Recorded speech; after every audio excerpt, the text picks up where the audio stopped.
मैं चलती हूँ आगे दर्शकों को लेकर। संगीत रागी जी हमारे साथ मौजूद है, राजनीतिक विश्लेषक है।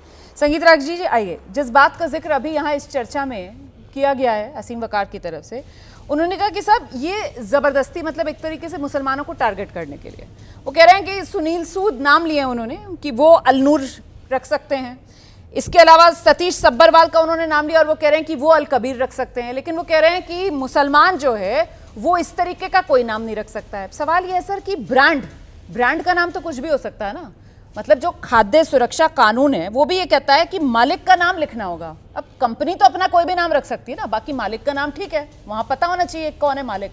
तो फिर ये रोक कि मुसलमान जो है या जो भी धर्म का है वो बस अपने धर्म का नाम ही लिखे, अपनी धार्मिक पहचान ही बताए, ये क्यों है सर इतना जोर इस पर?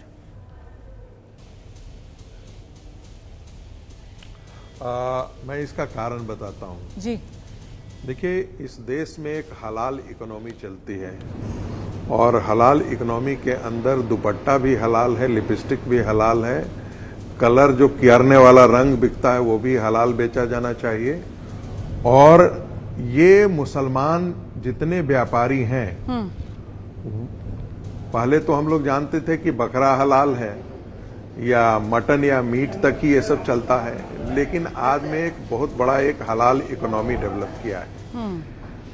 तो ऐसी स्थिति में जो खाने की सामग्री है वो हलाल कैसे है, अब उसमें पनीर कैसे हलाल होगा?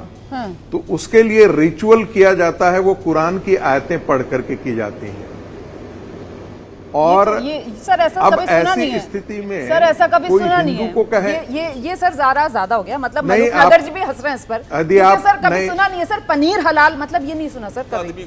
ये सर गलत हो जाएगा अगर इस तरीके की जानकारी जाएगी ना सर, तो ये गलत हो जाएगा सर। और वो भी अगर मेरे शो में ऐसी जानकारी चली जाएगी सर कि भाई पनीर को हलाल करना पड़ रहा है, ये तो सर अति हो जाएगा सर। तो पनीर हलाल नहीं किया जाता सर, पनीर के लिए कोई आयत कुरान की मेरे ख्याल से यहाँ पर, मैं तो सर धर्म की जानकार नहीं हूँ, लेकिन ये अति हो जाएगा सर। लेकिन आपने वो जो हलाल इकोनॉमी वाली बात कही है संगीत रागी जी, जरा उस पर और रोशनी डालिए। आप बड़ी इंपॉर्टेंट बात आप कर रहे हैं, मतलब ये जो अभी असीम वकार कह रहे थे, सुनील सूद और ये सतीश सब्बरवाल का जो नाम ये ले रहे थे, वो अलनूर अल कबीर, क्योंकि हलाल इकोनॉमी सर मुसलमान के पास हिंदुस्तान में तो शायद इतना पैसा है नहीं या इतना इकोनॉमिकली उसकी स्पेंड करने की क्षमता है नहीं।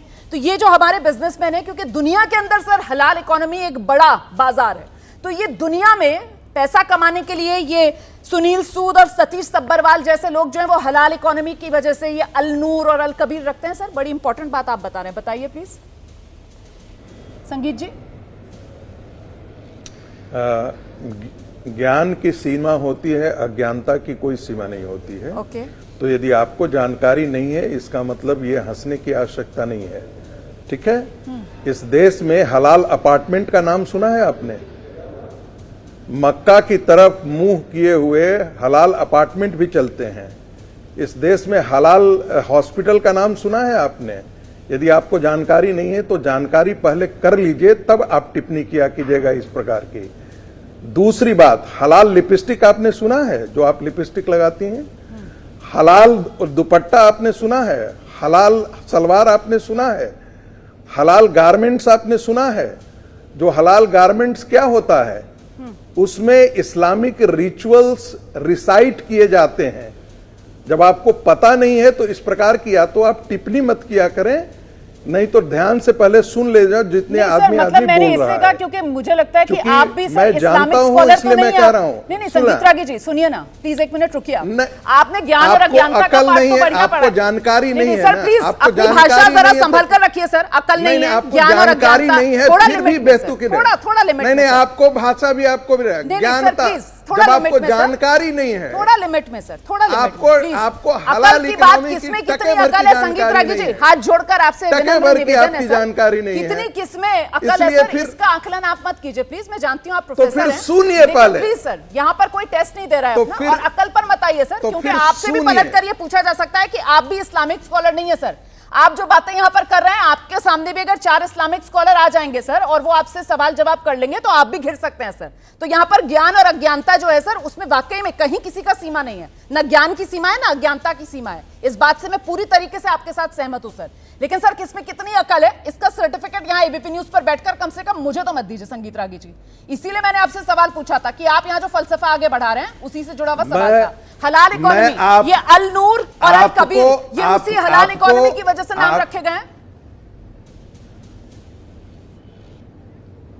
मुझे आप बोलने देंगे या अपनी मानसिकता को आप दिखाना शुरू कर दिया आपने? मैंने अपना स्टैंड रखा है संगीत मुझे रागी। अपनी बात कहने के बीच में ही आपने टोपी से नहीं, आप नहीं रखते हैं, आप बायसनेस शो करते हैं। सर, ये पहले मुझे अपनी बात कर लेने दीजिए, उसके बाद आप पर सवाल कीजिएगा।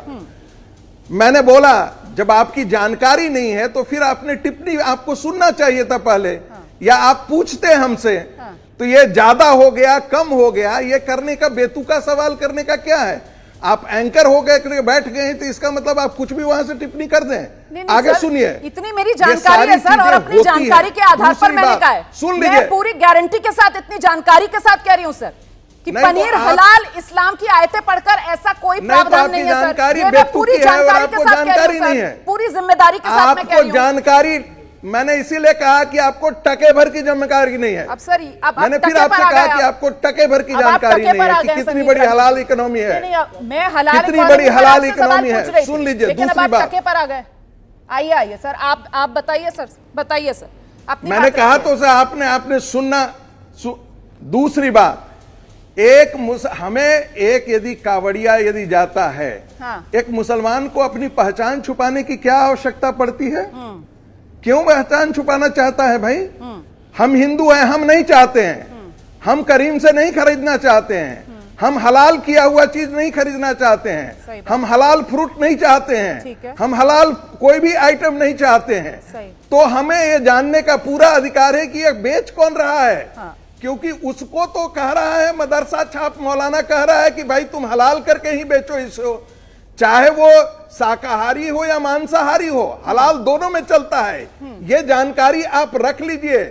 इसलिए मैं कह रहा हूं वो अधिकार है उसे कि ये जाने कि ये कौन आदमी है, और पहचान छुपाने की जरूरत क्या है भाई? ठीक है, नेम प्लेट लगाने की क्या आवश्यकता है? नेम प्लेट लगाने से आपको क्या पहचान है? उसका ओनर क्या है ये हमारे ऊपर है। मैं कस्टमर हूं, मुझे अपने जानने का अधिकार बनता है।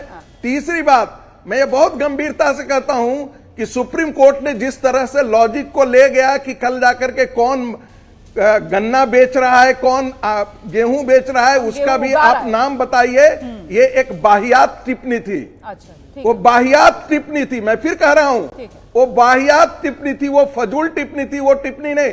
सुप्रीम कोर्ट के पाठ कोई जाकर के नैतिकता का पाठ पढ़ने के लिए नहीं जाता है, कानून की व्याख्या के लिए जाता है। बस मैं तीसरी बात मैं जिक्र कर देना चाहता हूं, जी जो बात रख रहे हैं उसका एबीपी न्यूज़ से कोई लेना देना नहीं है। हमारे जितने मेहमान यहाँ पर अपने विचार रखते हैं वो उनके निजी विचार हैं, और ये जो सुप्रीम कोर्ट की टिप्पणी को लेकर अभी जज साहब की टिप्पणी पर संगीत रागी ने बात रखी, ये उनके निजी विचार है। एबीपी न्यूज़ का इससे कोई लेना देना नहीं है। परफेक्ट है सर, परफेक्ट। मैं जल्दी से सैयद जवाद को लेकर ये बात तो वैलिड है ना जो संगीत रागी ने यहाँ पर कही है। साहब इसमें क्या जरूरत है, छुपाने की क्या जरूरत है भाई? जो है वो बताओ। जी बड़ा एक मशहूर शेर है राहत इंदौरी साहब का कि जिधर से निकलो धुआं बिछा दो, जहां भी पहुंचो धमाल कर दो, और सियासत ने तुमको हक दिया है हरी जमीनों को लाल कर दो। देखिए, मैं लगातार कई बार चैनलों पर कह चुका हूं, no justice for Muslim, Dalit and OBCs right now. वो इस आधार पर कह रहा हूं कि मुसलमानों को आर्थिक तौर पर, राजनीतिक तौर पर और जो न्यायिक तौर पर जो है वो दीवार से लगाया जा रहा है। सेम जैसे आप लोग विक्टिम कार्ड खेल रहे हैं। नहीं विक्टिम, मैं उसका उदाहरण दे रहा हूं क्योंकि इनके कई ऐसे नेता भारतीय जनता पार्टी के आकर कह चुके हैं कि इनका आर्थिक बाइकआउट करो, सामाजिक बाइकआउट करो, और न्यायिक तौर पे जहां पे मैं बात कर रहा हूं कि सुप्रीम कोर्ट के जजों को धमकाना ये भारतीय जनता पार्टी की फितरत में आ चुका देखिए है। सर, जवाब मैंने वो ये- जो एक सवाल पूछा था ना, जी। और मैंने सवाल जो है वो असीम वकार साहब से पूछा था, उसका जवाब उन्होंने दिया नहीं। ये जब हिंदू मुसलमान करना होता है सर, तभी आप लोगों को ये सारी बातें याद आ रही होती है। मतलब आप मुझे बताइए कि जब 24 सितंबर 2024 को यूपी सरकार पहले ही आदेश जारी कर चुकी है, तो सर अब जबकि मामला कावड़ के दौरान फिर से गरमाएगा, सारी सियासी प्रतिक्रियाएं होंगी, और वो जो आपने भी शेर सुनाया, वो राजनीति इस तरीके के काम करेगी, तभी आप लोग दोबारा सुप्रीम कोर्ट जाएंगे। अगर वाकई में इतनी आपत्ति थी सर, तो चले जाते ना कोर्ट। नहीं, कोर्ट गया भी, और कई बार सुप्रीम कोर्ट ने टिप्पणी करी। आपको याद होगा, यहीं उत्तर प्रदेश प्रशासन के बारे में सुप्रीम कोर्ट ने कहा कि यहां पर एक तरीके का जंगल राज है, यहां की पुलिस जो है वो सिविल केसेस को जो है क्रिमिनलाइज कर रही है। उसके ऊपर भी बात कर लीजिए, लेकिन मान कौन रहा है?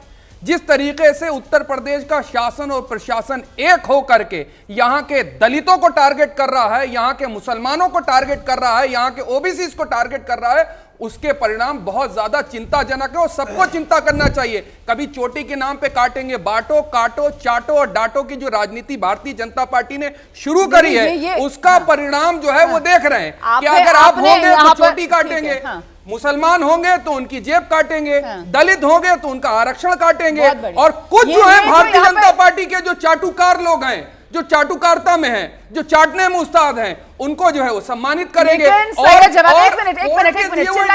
चिल्लाइए मत प्लीज, आराम से अपनी बात रखिए। लेकिन ये जो यहाँ पर आप जिस तरीके के काफिये मिला रहे हैं बैठकर, कि पता नहीं आपने क्या क्या कह दिया, बांटो, काटो, चाटो, तो सर वो जो आपने नाम लिए ना, वो बड़ा मैचिंग हो जाता है सर, PDA, पिछड़ा, दलित, अल्पसंख्यक, मतलब इसीलिए तो कहा जाता है ना कि ये सारा का सारा खेल जो है वो सियासी है, सियासी नफे नुकसान सबके अपने जुड़े हुए हैं, इसीलिए सब आ जाते हैं सर इस मौके पर अपनी अपनी दुकानें चमकाने के लिए।